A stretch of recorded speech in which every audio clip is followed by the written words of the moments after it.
Good evening all of you.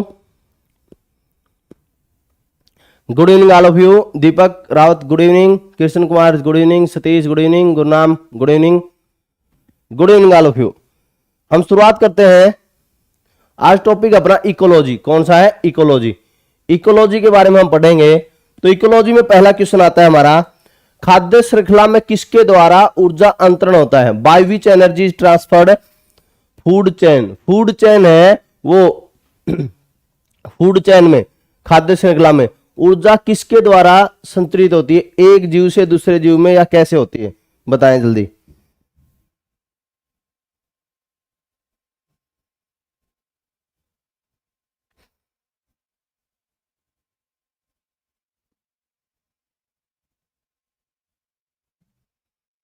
बताएं।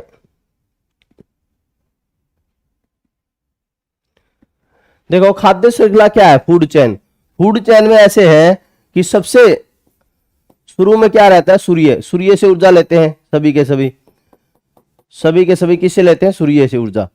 सूर्य से ऊर्जा लेते हैं कौन? पौधे। और समुद्र में यह हो सकता है कि समुद्र में क्या हो? प्लैंटन। क्या हो? प्लैंटन, पादप प्लवक जिसको हम बोलते हैं। क्या बोलते हैं? पादप प्लवक। ये किस में होते हैं? समुद्र में होते हैं। किस में है? ये समुद्र की खाद्य श्रृंखला। यहां पर कोई पौधे हैं और पौधों को खा जाए, मानो कोई कीट पतंगे है वो खाए, फिर उसको खा जाए मेंढक, मेंढक को खाए सांप, ठीक है, और सांप को खा जाए बाज,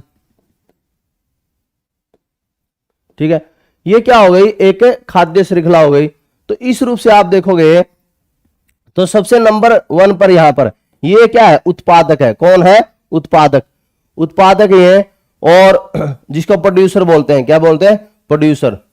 और फिर उसके बाद में कीट पतंगे क्या है? प्रथम उपभोक्ता। जो उपभोग करने वाले हैं, कंज्यूमर है, प्रथम उपभोक्ता है, प्रथम उपभोक्ता, फर्स्ट कंज्यूमर, फर्स्ट कंज्यूमर। फिर उसके बाद में द्वितीय उपभोक्ता, फिर उसके बाद में तृतीय उपभोक्ता, तृतीय उपभोक्ता, उसके बाद में कौन सा है? चौथा उपभोक्ता है, चतुर्थ उपभोक्ता।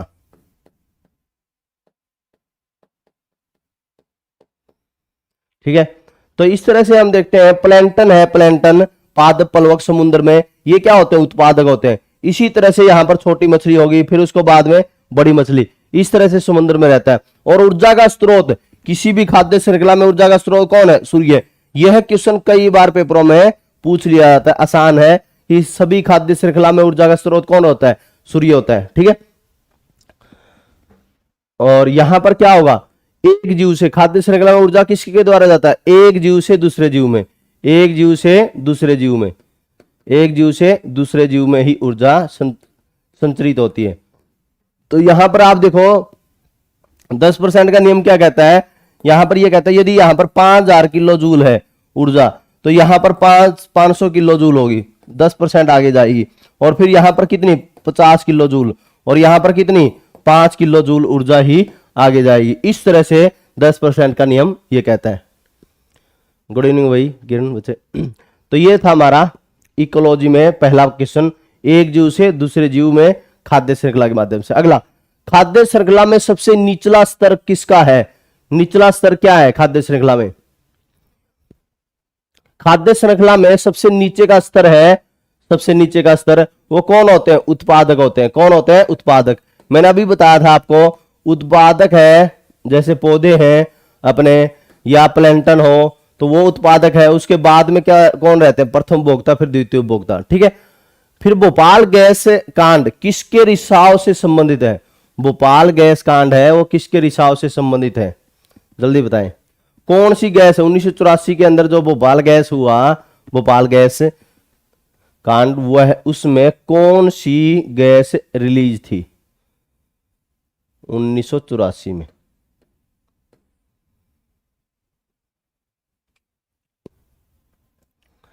कौन सी गैस थी? मिक। कौन सी? मिक। मिक क्या है? Methyl isocyanate. कौन सी थी? Methyl isocyanate. ठीक है। अगला, प्राध्वनि जेट पर्यावरण को प्रदूषित करता है। प्राध्वनि जेट पर्यावरण को प्रदूषित करता है। तो प्राध्वनि जो वायुयान चलते हैं उसमें से वो किस तरह से पोल्यूशन करता है? मनीष गुड इवनिंग बच्चे। प्राध्वनिक जेट पर्यावरण को प्रदूषित करता है। Supersonic jets pollute the environment. क्या करेगा, किस तरह से पोल्यूट करेगा? देखो, जब भी प्राध्वनिक जेट पर्यावरण जेट वायुयान चलते हैं तो वह पर्यावरण में सबसे ज्यादा ये प्रभाव डालते हैं O3 है जो ओजोन गैस को पतला करते हैं। क्या करते हैं? ओजोन गैस को पतला करते हैं। O3 को गैस को पतला करने का काम करते हैं। ठीक है, अगला रेड डाटा बुक उन जातियों के बारे में जानकारी देती है जो, कौन सी रेड डाटा बुक है? Gives information of those animals which are,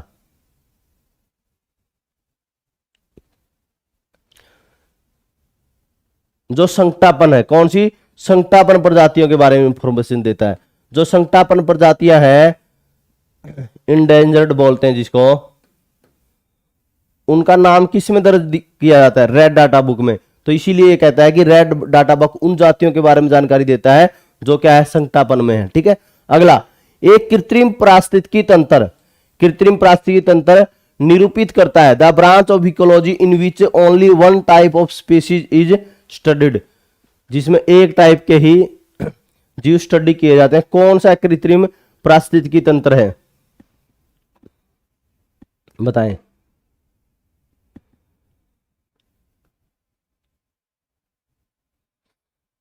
बहुत बढ़िया भाई मनीष। तो देखो, कृत्रिम पारिस्थितिकी तंत्र है, एक तो होता है प्राकृतिक में कौन से हो गए, जैसे वन हो गया, झील हो गया। ठीक है, तो ये सारे हमारे किस में आ जाते हैं? प्राकृतिक में आ जाते हैं। ठीक है, तो हम देखते हैं जो कृत्रिम होता है तो उसमें एक ही टाइप के, वैसे तो कृत्रिम है, वैसे हमारा खेत भी किस में आ जाता है भाई, कृत्रिम रूप से आपने बनाया है। ठीक है, तो लेकिन हम देखते हैं यहां पर जो जिसमें एक टाइप की स्पीसीज है वह हमारी स्टडी की जा सकती है। तो यहां पर कृत्रिम पारिस्थितिकी तंत्र में आपने ध्यान किया, एक्वेरियम कांच का अपने घर में लाते हैं, बड़े बड़े घरों के अंदर, बड़ी कई कंपनियों में भी रखा होता है, जो उसको बोलते हैं एक्वेरियम। क्या बोलते हैं? एक्वेरियम। एक्वेरियम को हिंदी में बोलते हैं जल जीवशाला। क्या बोलते हैं? जल जीवशाला। जल जीवशाला। ठीक है, तो कई बार ऐसे भी पूछ लिया जाता है क्वेश्चन कि जल जीवशाला एक्वेरियम किस प्रकार का पारिस्थितिकी तंत्र है, वो कौन सा है? कृत्रिम है। ठीक है, अगला पृथ्वी का विशालतम पारिस्थितिकी तंत्र कौन सा है? विशालतम पारिस्थितिकी तंत्र बताएं। पृथ्वी का विशालतम पारिस्थितिकी तंत्र तो क्या कहलाता है? बायोम कहलाता है। क्या कहलाता है? बायोम।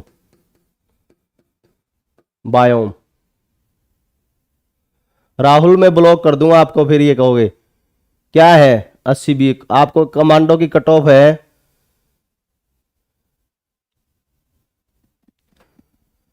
हाँ भाई, इसको करवाऊंगा। आपने पढ़ाई का काम करो ना भाई, कमांडो के लिए बना रखी है, वीडियो बनवा रखी है ना आप उसके लिए। क्या है कमेंट पे कमेंट?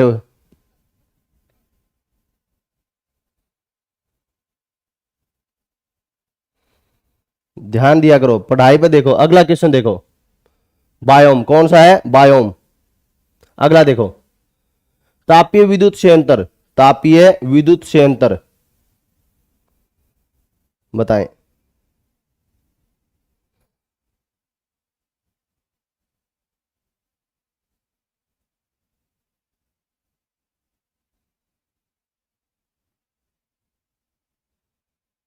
तापीय विद्युत संयंत्र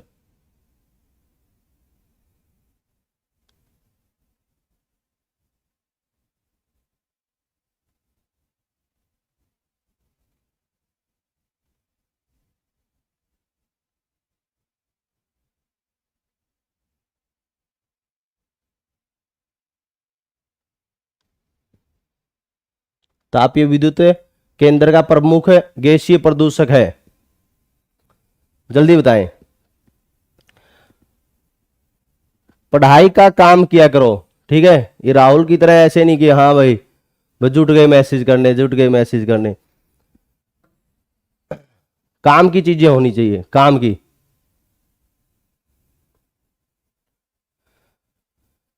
तापीय विद्युत केंद्र का प्रमुख गैसीय प्रदूषक है।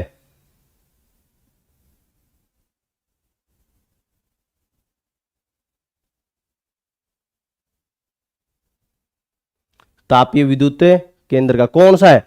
जो हमारे एयर पोल्यूटेंट है किसमें? पावर स्टेशन के अंदर, थर्मल पावर स्टेशन के अंदर है। तापीय विद्युत केंद्र का प्रमुख गैसीय प्रदूषक है, कौन है? टेक्निकल टीम ने अभी इसको कहां भगा दिया पता नहीं, तो उसके लिए वीडियो बना रखी है, ये सोचना चाहिए खुद। और दिखाने के लिए कमेंट सेक्शन में वो लोग देखेंगे मुझे, देखो कितना है फेक, फालतू की बातें मारते रहते हैं। मेरे 100 नंबर बन रहे, मेरे 200 बन रहे। अरे भाई क्यों फालतू की हवाबाजी यहां पर करते हो और जुट जाते हैं। कौन सी गैस है? CO2। ये ध्यान रखना है, एयर पोल्यूटेंट है। कौन सी? थर्मल पावर स्टेशन के अंदर कौन सी होती है? SO2 होती है। अगला, वायुमंडल में जिस ओजोन छिद्र का पता लगाया गया है वह कहां स्थित है? वायुमंडल में जिस ओजोन छिद्र का पता लगाया गया है वह कहां स्थित है?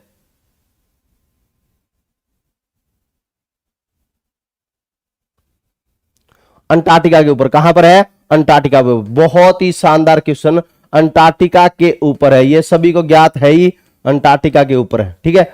एक तो आर्कटिक है, एक अंटार्कटिक है, ये ध्यान रखोगे। एक तो क्या है? आर्कटिक है, आर्कटिक है, और एक क्या है? अंटार्कटिक है, ये ध्यान रखोगे, ठीक है। अगला, वह प्रक्रिया है जिसमें अमोनिया, तो आर्कटिक मत सोच लेना, अंटार्कटिक अलग है, ठीक है।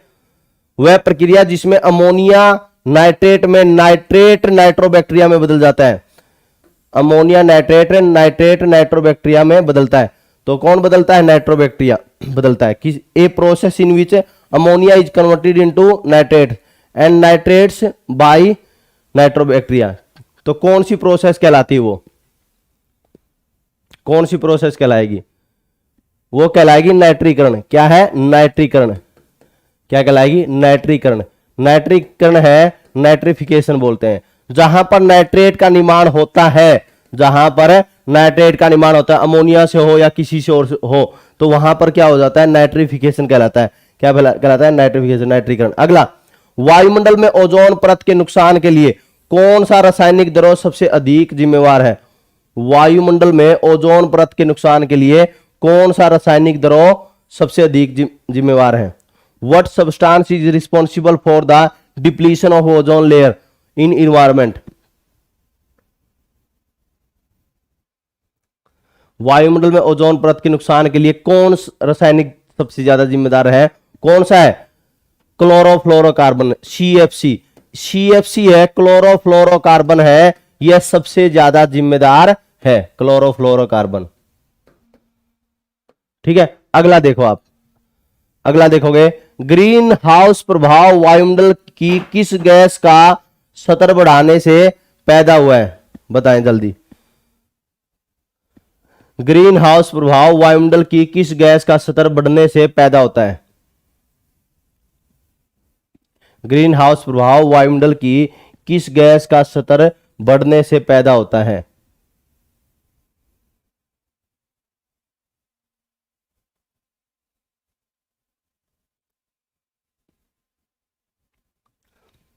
ग्रीन हाउस प्रभाव के लिए जिम्मेदार, सबसे ज्यादा जिम्मेदार कौन सी गैस है? CO2 है। दूसरे नंबर पर कौन सी है? एक CH4 भी है। और कौन सी है? CO2 भी है, CH4 भी है, CO भी है। मतलब जहां पर कार्बन होगा वही क्या रहती है? हमारी ग्रीन हाउस प्रभाव वाली गैसें रहती है। क्या CFC भी ग्रीन हाउस के लिए जिम्मेदार हो सकती है? हाँ, हो सकती है। क्लोरोफ्लोरोकार्बन है, कार्बन इसके अंदर है, यह भी हो सकती है। लेकिन सबसे ज्यादा है वो कौन सी? मानो CO2 भी ऑप्शन में हो, CFC भी और ये भी हो, तो हमारी कौन सी जिम्मेदार है? CO2 जिम्मेदार है सबसे ज्यादा। अगला, वायुमंडल की ओजोन परत अवशोषण करती है। वायुमंडल की ओजोन परत किसका अवशोषण करती है? बताएं। वायुमंडल की ओजोन परत है वो किसका अवशोषण करती है? कौन सी किरणों का अवशोषण करती है? यूवी का, कौन सी का? यूवी का। अल्ट्रावायलेट किरणें, अल्ट्रावायलेट किरणें कौन सी किरणें? पराबैंगनी किरणें है। कौन सी है? पराबैंगनी किरणें। पराबैंगनी किरणों का अवशोषण करने का कार्य करती है। ठीक है। अगला, ओजोन परत लगभग कितनी ऊंचाई पर स्थित है? ओजोन परत लगभग कितनी ऊंचाई पर स्थित है? लगभग पूछा है।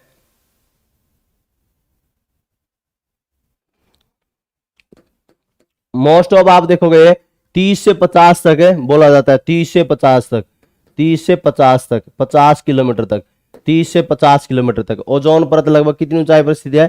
30 से 50 किलोमीटर। अगला, ओजोन परत वायुमंडल के किस भाग में स्थित है? कौन से भाग में? सौर मंडल में है, समताप मंडल में है, या बाह्य मंडल में है? किस में है? ओजोन परत है वायुमंडल के किस भाग में स्थित है? तो वह समताप मंडल में स्थित है। किस में है? समताप मंडल में। समताप मंडल मीन्स क्या है? स्ट्रेटोस्फीयर है। कौन सा है? Stratosphere, stratosphere. अगला, ओजोन किसका अप्रूप है? ओजोन किसका अप्रूप है? अप्रूप आएगा, ये बहुत ही इंपॉर्टेंट क्वेश्चन है, बहुत ही इंपॉर्टेंट। एलोट्रोप, एलोट्रोप की स्पेलिंग भी गलत है। एलोट्रोप किसका अप्रूप है? ये ओजोन किसका अप्रूप है? बहुत ही बढ़िया मंजीत, बहुत ही बढ़िया मनीष, बहुत ही बढ़िया किरण, बच्चे बहुत ही बढ़िया, बहुत ही शानदार। ओजोन परत है किसका अप्रूप है? एलोट्रोप।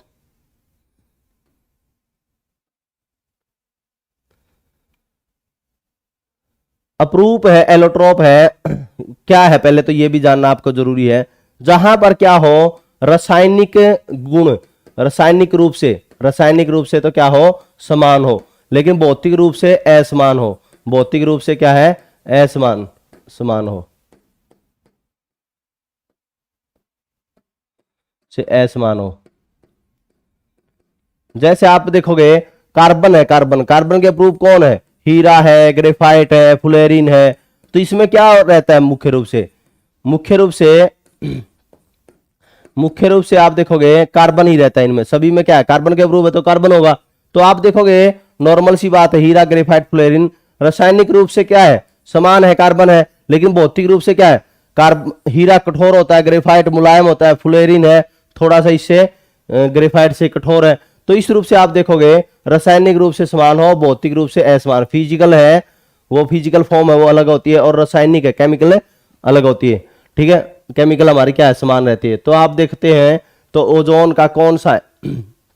ओजोन किसका प्रूफ है? ऑक्सीजन का। किसका है? ऑक्सीजन का, ऑक्सीजन का।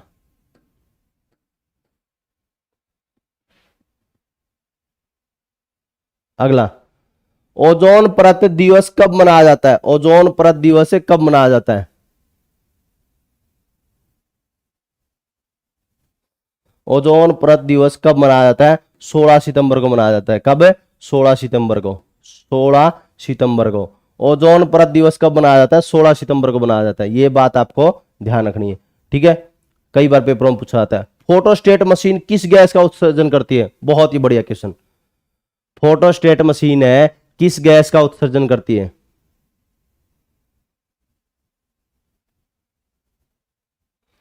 तो ओजोन की बात चल रही है तो ये ओजोन गैस रिलीज करती है। ओजोन गैस किस गैस का उत्सर्जन करेगी? ओजोन गैस का। Which gas does xerox machine release? तो कौन सी गैस? O3 gas. सूर्य की पराबैंगनी विकिरण पृथ्वी तक क्यों नहीं पहुंचती है? क्यों नहीं पहुंचती है पराबैंगनी किरणें? पराबैंगनी विकिरण है जो अल्ट्रावायलेट है, अल्ट्रावायलेट है, वो पृथ्वी तक है क्यों नहीं पहुंचती है? तो सूर्य की पराबैंगनी विकिरण पृथ्वी तक क्यों नहीं पहुंचती है? किसके कारण? ओजोन के अवशोषण के कारण। O3 है, ओजोन है, O3 के अवशोषण के कारण, absorption of, absorption by the O3 gas. ठीक है। अगला, ग्रीन हाउस गैस कौन सी है? ग्रीन हाउस गैस, जल्दी बताएं। Green house gas, green house gas.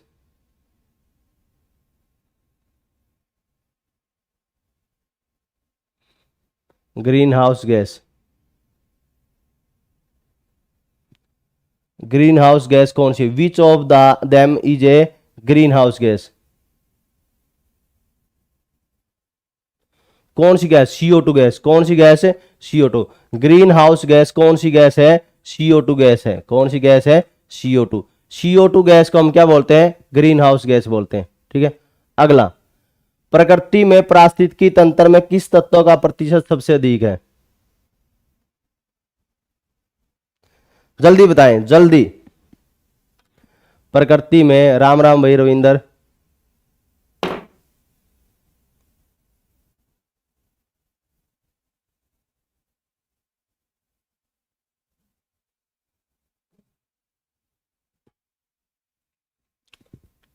प्रकृति में पारिस्थितिकी तंत्र में किस तत्व का सबसे अधिक प्रतिशत है?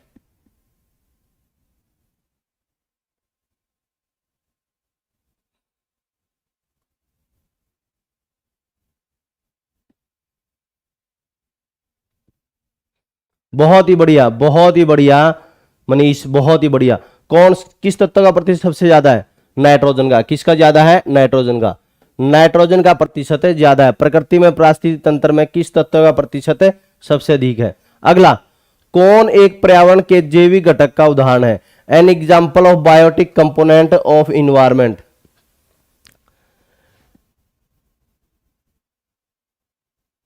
बताएं, कौन एक पर्यावरण का, वेरी इंपॉर्टेंट है ये, कई पेपरों में पूछा था और बच्चे गलत कर जाते हैं। अभी जो कमांडो के एग्जाम में भी क्वेश्चन पूछा गया, एक हरियाणा पुलिस में भी पूछा गया था। देखो, जैविक घटक होते हैं एक तो, और एक होते हैं अजैविक घटक। तो नॉर्मल सी बात है, जैविक है और एक अजैविक है, बायोटिक है और एक क्या है? अबायोटिक है। तो हम देखते हैं पर्यावरण के अंदर है और एक डीकंपोजर होते हैं, अपघटक होते हैं। अपघटक से क्वेश्चन पूछा गया था, डीकंपोजर। डीकंपोजर क्या होते हैं? जो जटिल कार्बनिक पदार्थ होगा, जटिल कार्बनिक पदार्थ है, जटिल कार्बनिक पदार्थ को सरल कार्बनिक पदार्थ में तोड़ देंगे। जटिल को किस में तोड़ देंगे? सरल में। ठीक है, तो जैविक घटक में तो कितना क्या हो गया? हमारे जितने भी पेड़ पौधे हैं, मानव है, वो किस में आ गया? जैविक घटक में आ गया। पेड़ पौधे हो गया, मानव हो गया, वो सारे किस में आते हैं? जैविक घटक में। फिर उसके बाद में हम बात करते हैं अजैविक घटक की, एबायोटिक कंपोनेंट की। तो मृदा है, ठीक है, अपने खनिज लवण है, जितने खनिज लवण है, ताप है, दाब है, ताप है, दाब है। तो क्या इसमें जीव इसमें कोई लिविंग बींग्स का कोई काम है? नहीं है। मृदा है, खनिज लवण है, ताप है, दाब है, तो इसका लिविंग बींग से कोई संपर्क नहीं है। तो अपघटक देखोगे, अपघटक डीकंपोजर, अपघटक है वो जटिल कार्बनिक पदार्थ को किस में तोड़ देते हैं? सरल कार्बनिक पदार्थ में। जैसे आपने खाना खाया है, रोटी है, और अपनी वो रोटी है अपने वैसे ही डाल दी, तो उस रूप से आप देखोगे वहां पर वो क्या करेगी? जटिल कार्बनिक पदार्थ को किस में तोड़ देगी? सरल कार्बनिक पदार्थ में तोड़ देगी। तो इस रूप से आप देखोगे जो बैक्टीरिया है, कवक है, कौन तोड़ते हैं? बैक्टीरिया तोड़ते हैं, कवक तोड़ते हैं। ये जटिल कार्बनिक पदार्थ को किस में तोड़ देते हैं? सरल कार्बनिक पदार्थ में तोड़ देते हैं। ठीक है, कौन एक पर्यावरण के जैविक घटक का उदाहरण है? एन एग्जाम्पल ऑफ, कौन है? तो जैविक घटक का उदाहरण हमारे पेड़ पौधे हैं, मानव हो गया, ये सारे किसके हैं? जैविक घटक के उदाहरण हैं। ठीक है, सभी को ध्यान में होना चाहिए। ठीक है, आज के लिए हमारा इतना ही। ये लास्ट क्वेश्चन था मे बी, तो हाँ लास्ट क्वेश्चन था। ये PDF है, ये टेलीग्राम से चैनल पर सेंड कर ही रखिए। तो सभी के सभी है बच्चे टेलीग्राम चैनल पर आप जुड़े ही होंगे। और टेस्ट सीरीज कौन कौन कर रहा है? टेलीग्राम चैनल पर क्वेश्चन भेजते हैं, वो कितने बच्चे कर रहे हैं? जो क्विज होती है तो टेलीग्राम चैनल पर करते हो ना क्विज, तो टेलीग्राम चैनल पर क्विज है वो अटेंड किया करें। और अपने यूट्यूब पर भी चलती है, यूट्यूब पर भी चलती है, तो यूट्यूब वाली आप कर सकते हो। ठीक है, आज के लिए अपना इतना ही। ठीक है, बेस्ट विशेष, बेस्ट ऑफ लक। जय हिंद, वंदे मातरम।